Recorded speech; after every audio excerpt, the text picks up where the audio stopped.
Well, hello. My name is Trudy. Being in Mexico actually started really in Ecuador. When I went to Ecuador, I was really not using Jumpspeak at the time.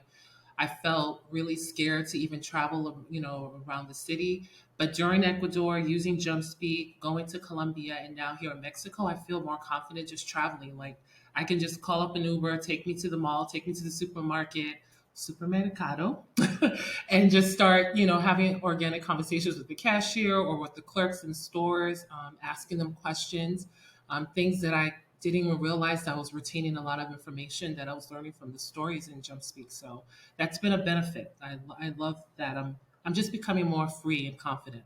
Before, again, when I started using Jumpspeak, it's been a beginner. No, I'm not even going to say advanced. I'm an intermediate.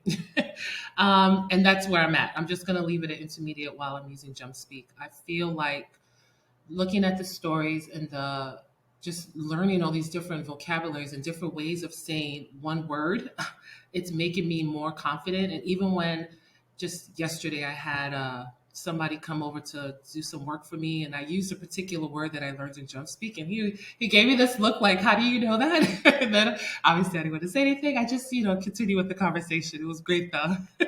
Jumpspeak for me is different from the other apps because I felt like the other apps, and I've used a lot, but I just felt like with the other apps, it was just about grammar, grammar, grammar, about like where's the cat, where's the where's the dog, things that that when you're encountering a native Spanish speaker, you're not going to have those type of conversations. So one of the things I actually liked about Jumpspeak, I mentioned it earlier, real life conversations, and these are things that I've actually been using throughout my travels in these Latin countries. So that's been a benefit, and I actually love it for that. That whatever power that they're using in the app, they're really like listening to what you're saying, the pronunciation.